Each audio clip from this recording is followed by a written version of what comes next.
Comenzamos enseguida ya, chicos. Un chiqui de paciencia, por favor. Dale, bro. Ok.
Buenas.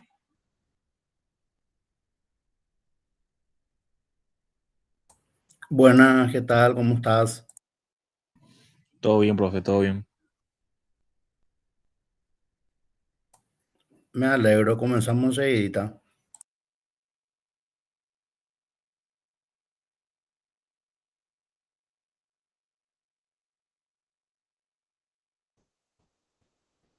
Hola, Diego. ¿Qué tal, Carlos? ¿Cómo andamos? ¿Y por qué reuniones de allá? ¿Señor? ¿Y por qué reuniones de allá? No, qué puta será. Viste que soy como más o menos como un auditor. ¿En serio? ¿En qué, bro? Y en la informática, en el Banco de Fomento. ¿Pero por qué auditorio? ¿En qué? Del área de TIC, de tecnología. Ah, Y me tengo que reunir con gerentes y eso, boludo. Y, o sea, cada hora me tengo que ir eh, reuniendo con la gente. O sea, son múltiples reuniones dependiendo del caso. Ajá. Se está grabando, dice el profe. Digo. Ah, perdón. Puedes cortar esa parte, profe. Tranquilo, vamos a editar, no hay problema. Sí. Ay. ¿No pudiste mirar los documentos? He visto la primera página, no he visto el documento entero, pero Eh, las primeras páginas he visto. Vas a mirar más y después avísame. Sí, sí, sí, te aviso. Dale.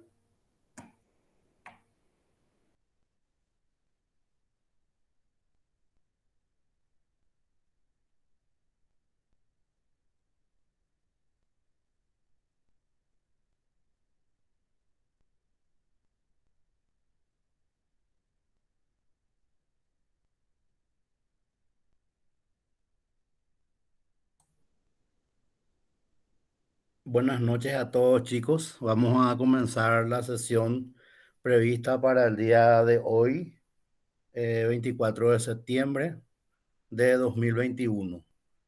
En la sesión de hoy vamos a enfocarnos en la generación de código intermedio. Como su nombre claramente lo manifiesta, cuando hablamos de la generación de un código intermedio, eso implica que ya dimos una serie de pasos previos que ya estuvimos viendo en las sesiones anteriores. Y entonces sobre eso vamos a enfocarnos hoy. Y vamos a irnos a nuestra aula ya virtual, primeramente.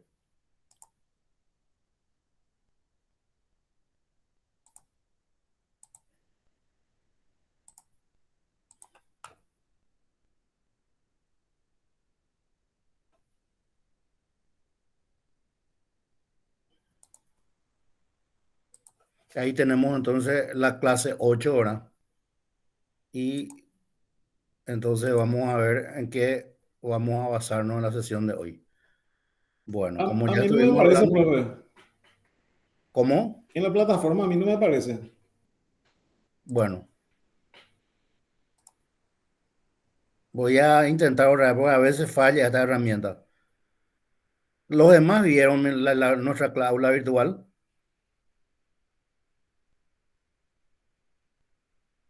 Si me pueden responder por el chat, por favor. Ahora sí, profe, a mí, por ejemplo, recién siento me saltó. Bueno, voy a intentar otra vez, ¿sí? Porque Dale, suele profe. fallar a veces esto. Sí, sí, me imagino.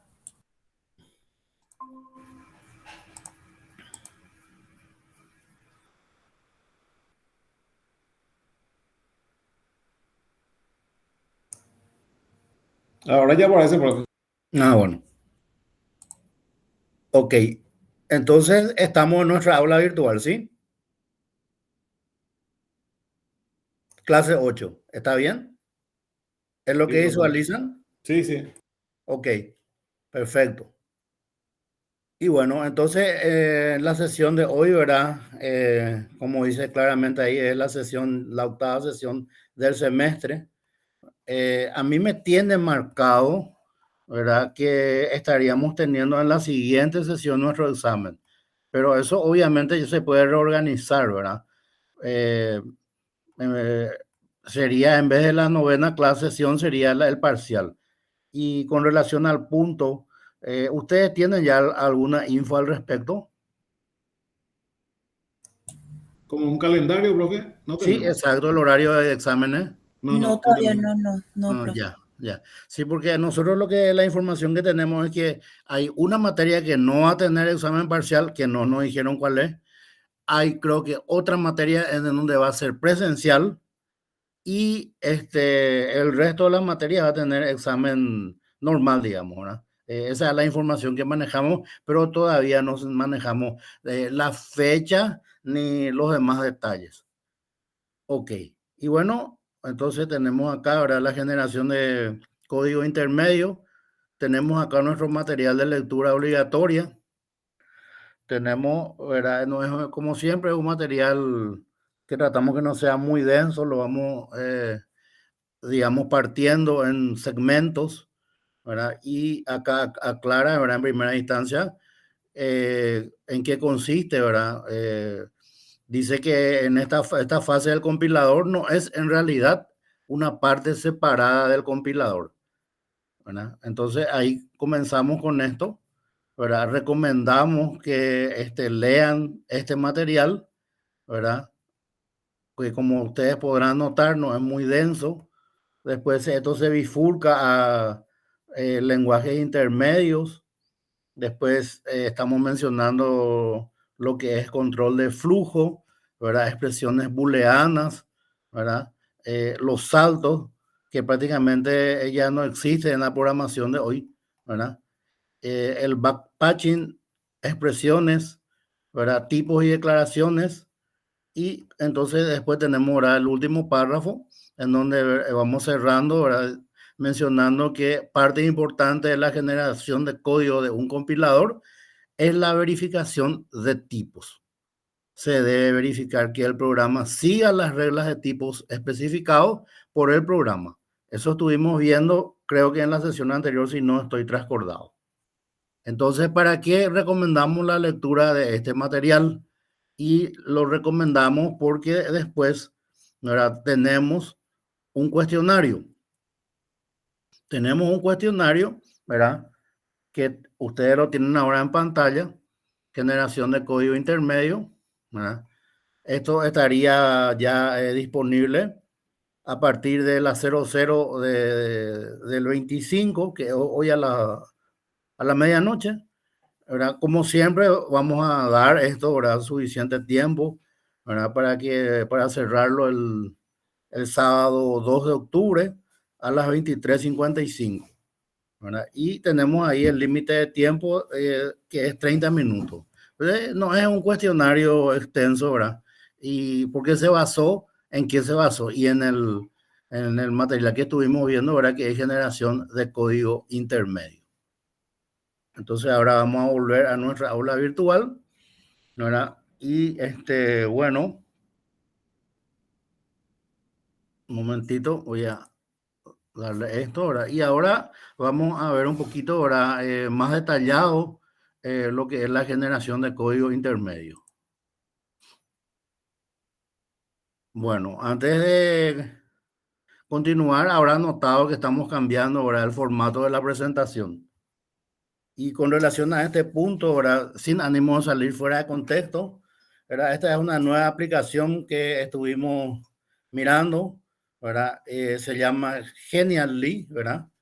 Y a mitad de semana me tocó en suerte, ¿verdad?, llevar adelante una videoconferencia con asistencia de los demás colegas profesores y la autoridad de nuestra universidad, en donde hablamos ahora de dos de las posibilidades que tenemos con el Genially, que son, ¿verdad?, primero, esto que son las diapositivas, y también la parte de videos, que tenemos esa opción.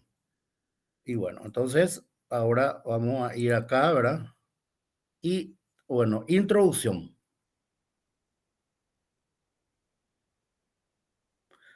Habíamos mencionado ya, ¿verdad? ¿Qué cosa? Esta fase del compilador no es en realidad una parte separada del mismo. La mayoría de los compiladores generan código como parte del proceso de análisis sintáctico. Esto es debido a que requieren del árbol de sintaxis que ya estuvimos viendo en las sesiones anteriores. Y si este no va a ser construido físicamente, entonces deberá acompañar al analizador sintáctico al barrer el árbol implícito. Cuando nos estamos refiriendo, ¿verdad?, al término sintáctico, ¿verdad?, ya lo habíamos mencionado varias veces, se refiere al orden en que vamos escribiendo las instrucciones o las sentencias, ¿verdad? Así como todos ustedes saben, en el español tenemos una estructura gramatical que respetar. Por ejemplo, cuando vamos a formular una oración, que es el sujeto, el verbo y el complemento, a veces el sujeto es tácito, ¿verdad? Y entonces la misma cosa obviamente ocurre con los lenguajes de programación.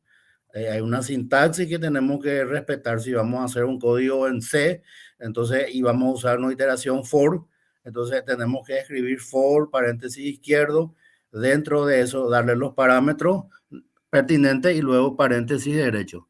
No podemos darle primeramente todos los parámetros dentro del paréntesis y después a la derecha escribir el for, ¿verdad? Eso no nos va a reconocer el compilador.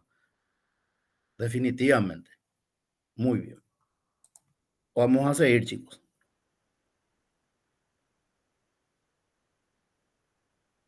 En lugar de generar código ensamblador directamente, los compiladores generan un código intermedio que es más parecido al código ensamblador. Las operaciones, por ejemplo, nunca se hacen con más de 2 operandos. Eso es importante, ¿verdad? Tenerlo bien claro. No si tenemos una expresión en donde estamos usando, por decir, 6 a 7 operandos, en realidad el compilador lo va, digamos, desmenuzando por partes, ¿verdad? Y va estableciendo un orden de prioridades y a partir de ahí es entonces que se hace la compilación.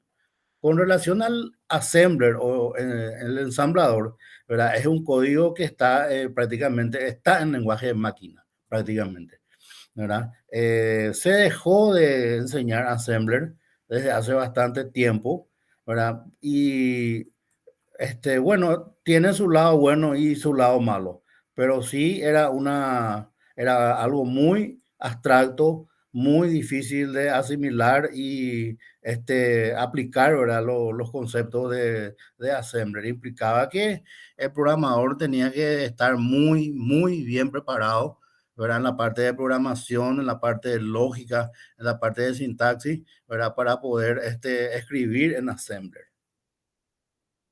Muy bien.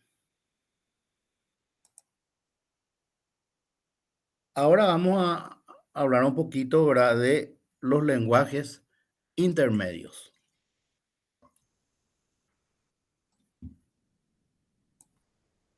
Los árboles sintácticos y la notación postfija son dos clases de representaciones intermedias.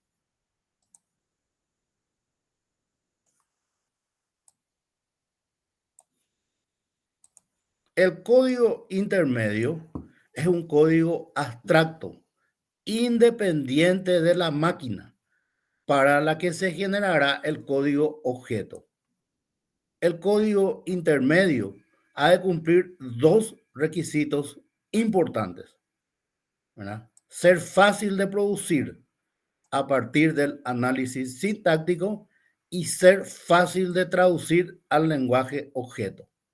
Cuando estamos hablando del lenguaje o programa objeto, eso ya es el ejecutable, ¿verdad? Se supone que llegamos a tener ya el punto exe, ¿verdad?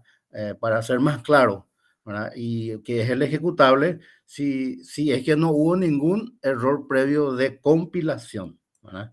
Solamente en ese caso es que se genera el lenguaje, el programa objeto, que es el punto exe que vemos normalmente, ¿verdad? Y entonces, ¿verdad? Se supone que ahí ya podemos ejecutar el programa. Pero ya lo hemos mencionado varias veces, ¿verdad? Que el compilador no detecta errores de lógica. Y también ya hemos dado ejemplos a ese respecto. Muy bien, ahora vamos a referirnos un poquitito, ¿verdad? A lo que se conoce como control de flujo, ¿verdad?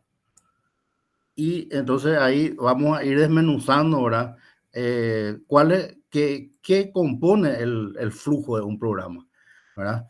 Todos sabemos que en los programas que hacemos siguen una estructura top-down, ¿verdad?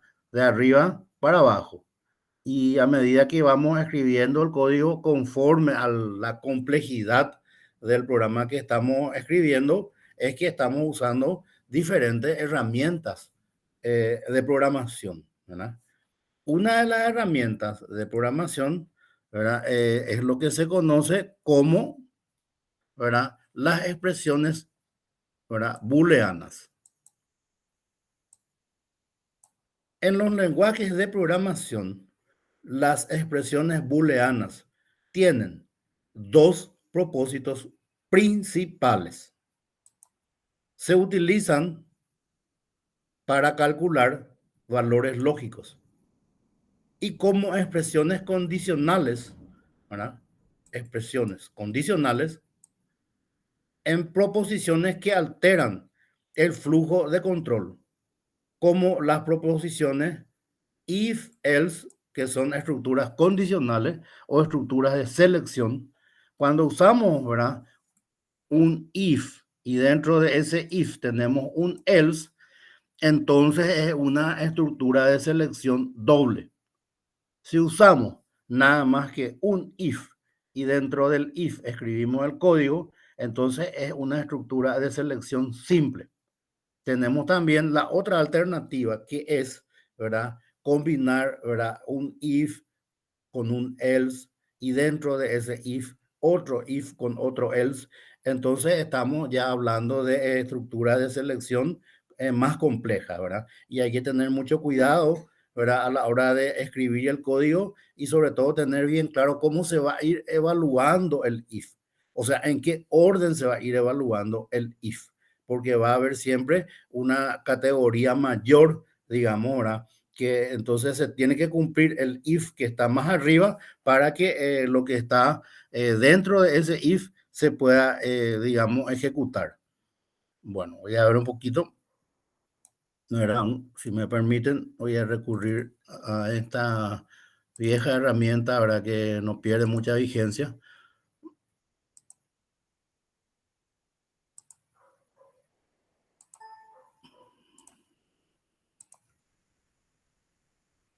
Voy a aumentar un poco el zoom.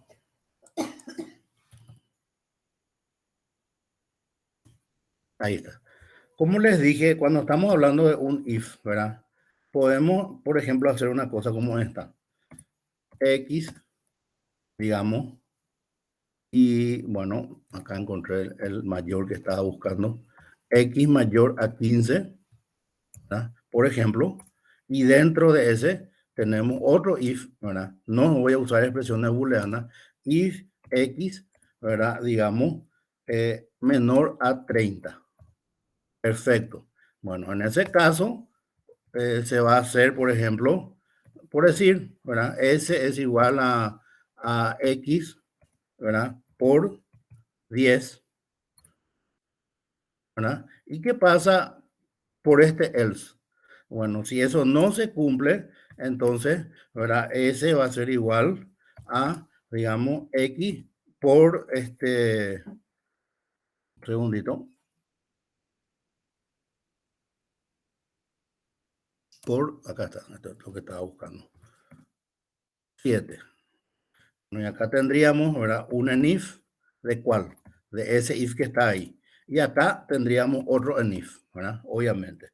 Bueno, acá estamos usando una estructura de selección más compleja, ¿verdad? No es una estructura de selección doble nomás, ¿verdad? Bueno, y acá tenemos que evaluar qué es lo que está sucediendo, ¿verdad?, en este segmento. Bueno, primero que todo, ¿verdad?, esta es la condición, ¿verdad?, mayor, ¿verdad?, para que se cumpla, ¿qué cosa? Para que se cumpla la primera evaluación. En caso de que se cumpla esa evaluación, entramos en esta segunda evaluación, ¿verdad? Y si esta condición se cumple, entonces se hace esto, ¿verdad? Y si esa condición no se cumple, entonces se hace, ¿verdad?, esto que está acá. Y bueno, y ahora entonces en base a ese código, ese segmento de código que tenemos ahí, vamos a, por ejemplo, hacer una pequeña pruebita. Digamos que X, ¿verdad?, es igual a 12. Bueno, y a ver, ¿qué va a pasar en ese caso? Va a pasar directo. No va a ejecutar Exacto, ningún. exacto. Sí, tenemos acá el segmento total, ¿sí? Y si X es igual a 12, va a pasar directamente de largo, ¿verdad? Va a ignorar completamente todo lo que está acá, ¿verdad? ¿Por qué va a ignorar completamente? Por la sencilla razón de que para que entre al otro if tiene que cumplirse esta condición. Pero, ¿qué sucede en la práctica? En este ejemplo, que en nuestro ejemplo no entra dentro del rango, ¿verdad? Y entonces, lógicamente va a pasar de largo, ¿verdad? Este segmento, ¿verdad? Entonces, a eso nos estamos refiriendo cuando estamos hablando de, por ejemplo, el if en particular, ¿verdad? Después tenemos otra vez los operadores booleanos, ¿verdad? El and y, por ejemplo, el or, ¿verdad? Bueno, esto que tenemos acá, ¿verdad? Voy a marcar un poquito. Yo podía también resumir, ¿verdad? Sin necesidad de usar los if, ¿verdad? ¿Y cómo hacer eso? Muy sencillo, recurrir, ¿verdad? A los operadores booleanos. En este caso, para este ejemplo en particular, ¿verdad? Es, digamos, este operador booleano el que me va a servir, ¿verdad? Para este código que tenemos más arriba. ¿Y cómo vamos a hacer eso? Muy sencillo. Directamente, if, ¿verdad? Digamos, X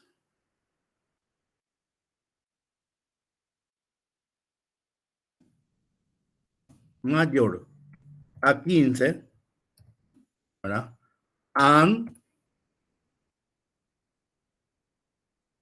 X, ¿verdad? Menor a 30, ¿verdad? Entonces ahí con eso, ¿verdad? Estoy solucionando el problema.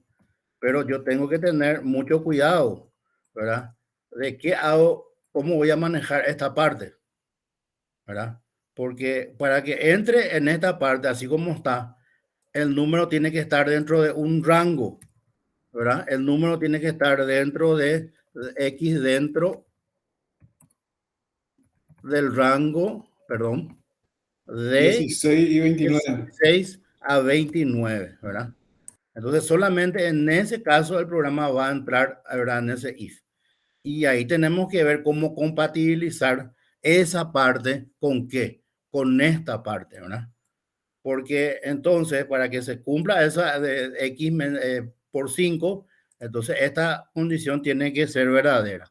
En el caso del AND, ¿cuándo es verdadera? Cuando ambos if, ¿verdad? Ambos if, este y este, se cumplen. ¿Y cuándo se cumplen? Cuando está justamente lo que acabamos de decir, lo que acaba de decir Carlos, ¿verdad? Se cumple cuando está dentro de este rango, ¿verdad? Entonces a eso nos estamos refiriendo, ¿verdad? Cuando hablamos de estas cuestiones, ¿verdad? De control de flujo, expresiones booleanas, ¿verdad? Y después tenemos también acá, ¿verdad? El ejemplo del do while, ¿verdad? El do while es una iteración, ¿verdad? Y entonces eso se utiliza, ¿verdad? Combinando, por ejemplo, ¿verdad? Do while, digamos, C menor a 10, en donde C, ¿qué sería? C sería como un contador. Y cuando usamos un do while, ¿verdad? Tenemos que ir incrementando, ¿verdad? En nuestro valor en forma manual, ¿verdad? Dicho de otro modo, ¿verdad? Sin ánimo de entrar así en el caracol de la programación, podemos poner, por ejemplo, C es igual a 0. Comenzamos así. Y después le ponemos acá do, ¿verdad? While, ¿qué cosa? C menor a 10, por ejemplo, ¿verdad? Y entonces ahí hacemos, ¿verdad? Una instrucción, ¿verdad? Después, por ejemplo, seguimos con otra instrucción y lo que no tenemos nunca que olvidarnos de hacer, ¿qué es esto? ¿Verdad? Es clave que hagamos este paso, ¿verdad? Porque o si no, ¿verdad? ¿Qué va a suceder en la práctica? Y en la práctica, si no escribo este código, esta instrucción que está acá, entonces mi iteración va a entrar en lo que se conoce como Loop. loop, exactamente, ¿verdad? Como loop, y entonces nunca va a terminar esa iteración, ¿verdad? Y lógicamente, dependiendo de la herramienta, ¿verdad? Acá esto sería, por ejemplo, por decir, ¿verdad? Una llave y acá otra llave, ¿verdad? Por ejemplo. Eso ya depende del lenguaje en sí que estemos utilizando. Ok, y bueno, ahora vamos a volver, ¿verdad? A nuestra aula virtual y vamos a continuar. Bueno, después tenemos, ¿verdad? Algo que para nosotros, ¿verdad? Los dinosaurios de la informática de la década del 80, ¿verdad? Se conocía como saltos, ¿verdad? ¿Verdad? ¿Y qué es un salto así, sin entrar en demasiado tecnicismo? Y acá tenemos el ejemplo, ¿verdad?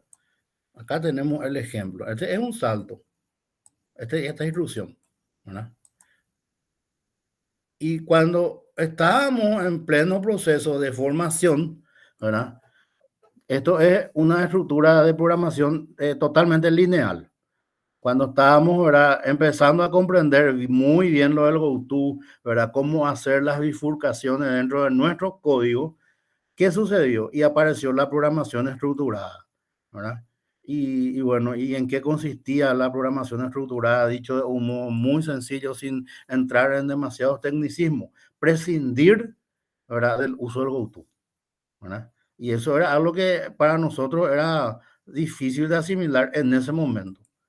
Entonces fue una de las primeras, digamos, reingenierías mentales o cambio de chip que tuvimos que hacer para poder, ¿verdad? Comprender lo que era la estructura de programación, perdón, la programación estructurada, ¿verdad?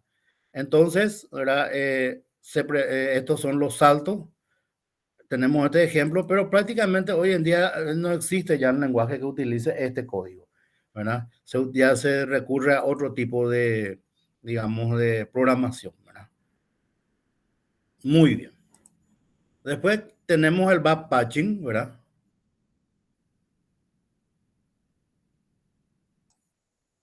Ok.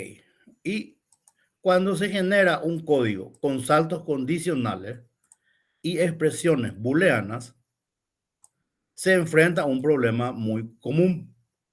En la expresión if B, ¿verdad? De S debemos establecer el salto hacia S cuando se da B. El problema es que no siempre se conoce B a la hora de hacer esta transformación.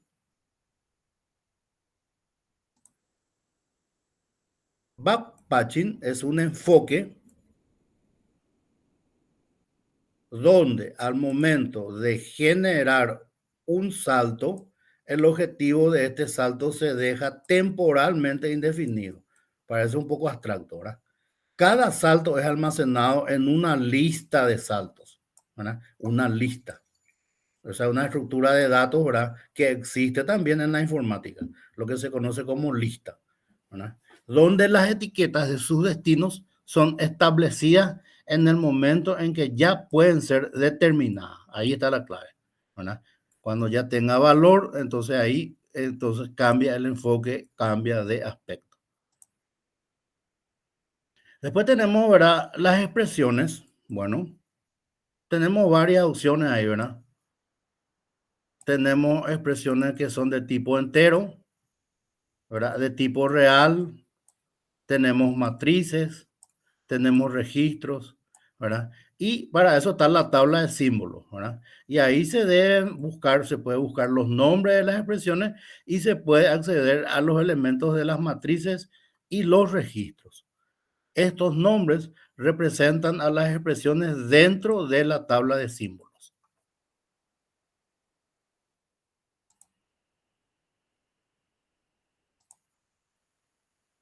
Después tenemos ahora tipos y declaraciones. Un segundito.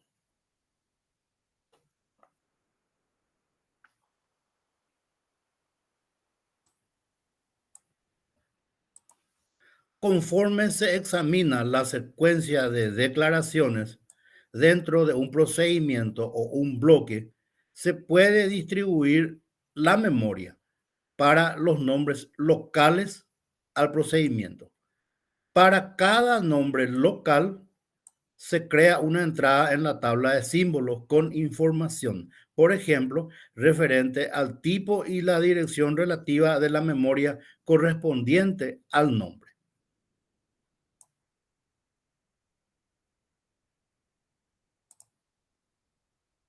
Bueno, entonces, ¿verdad? Con esto estamos finalizando nuestra presentación, ¿verdad? Voy a volver a nuestra aula virtual específicamente acá, ahora voy a hacer la prueba que normalmente hago, ¿verdad?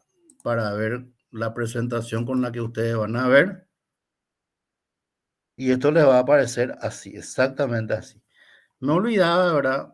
Por si de repente, ¿verdad? Esto se está grabando, pero ustedes saben, ya yo esto bajo de mi drive a mi disco duro y luego paso, ¿verdad? A mi canal de YouTube y eso después es el link lo que después pongo en el aula virtual o paso, ¿verdad? A nuestro grupo 24/7 de WhatsApp, ¿verdad? Y acá entonces, por si, digamos, quieran mirar, ¿verdad? Tenemos qué cosa, tercero, sexto, ¿verdad? Es del año pasado, ¿verdad? Sería el 2 de octubre del año pasado, ¿verdad? Y bueno, dice 16:04 Greenwich, horario de Greenwich, ¿verdad? Bueno, en el invierno tenemos 3 horas más que Greenwich y en el verano tenemos 4 horas más. Significa que si en Greenwich eran las 16:04, en nuestro caso era las 19 probablemente, si no estoy confundiendo, ¿verdad? Porque puede suceder también. Y bueno, acá tenemos ahora el código intermedio, creo que esto no es necesario compartirlo, ¿verdad? Esa es una de las cuestiones, ¿verdad? Que, digamos, hacen que prefiera, yo particularmente prefiera, ¿verdad? Mi canal de YouTube. Entonces no hay necesidad de compartir, si directamente se graba como público y colorín colorado. Y bueno, esto es lo que tenemos ahora para esta semana.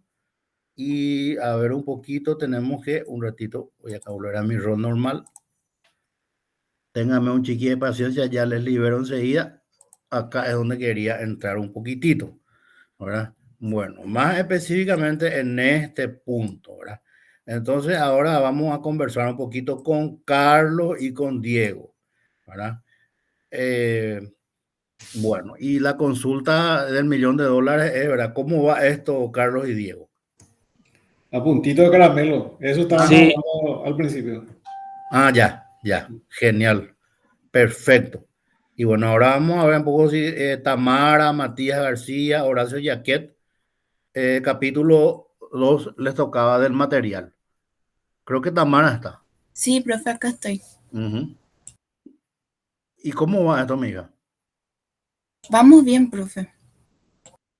¿Por qué Carlos y Diego se están codeando? Yo estoy viendo bien acá, ¿verdad? Que se están codeando. No, no tienen que ser así con los compañeros, chicos, ¿verdad? Pero sabes que no es por nada, Tamara, pero tenía que ser más convincente. Por eso no se estaban codeando. Yo interpreto así. Pero si vos decís, mi hija, es palabra santa. Ay, hijo, así tampoco no, profe. Se hace lo que se puede, como se Y dice. claro, exactamente. Y ahora vamos a hablar un poco con los dos Alexis, ¿verdad? Con Alexis Villalba y Alexis Aguilar. No sé si están ellos, no No, recuerdo. pues, ninguno. Ninguno.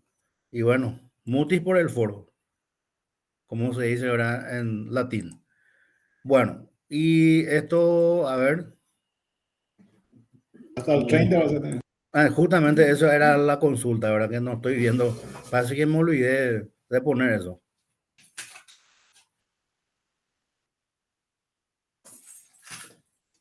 Sí, me olvidé de poner eso y eso es importante. Bueno, entonces aprovechando ahora,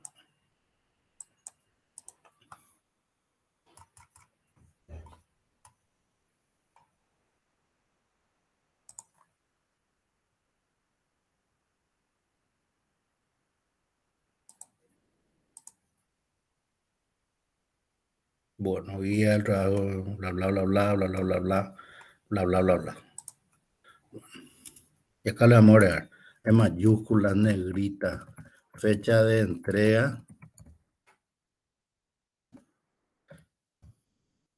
30/09/2021. El año también es muy importante. Sí, exactamente, está bien parametrizado. Permitir entrega, acá, esto es lo que está mal. Desde Pone la fecha, hoy va. Mediante eso descubrimos ahora fecha de entrega, fecha límite y bueno, que me recuerde, ¿verdad? Que entre paréntesis un comentario al margen jamás te hace acordar. O a lo mejor no estoy habilitando bien el parámetro. Ahí está. Bueno, ahí sí ya estamos ahora cerrando esto, chicos. Y bueno, antes de levantar la sesión, entonces voy a volver a nuestra opción de dejar de presentar. Y bueno, ¿alguna consulta? ¿Alguna duda, chicos? Nada, profe. Nada. Ok. Tamara, ¿todo claro? Sí, profe, todo claro. Perfecto. Carlos, Yo tranquilo, profe. excelente. Matías. Ya, ahí Matías ya me escribió en el chat. Y bueno, entonces, ¿verdad? Antes de cerrar la sesión, estamos haciendo uso de la opción de detener grabación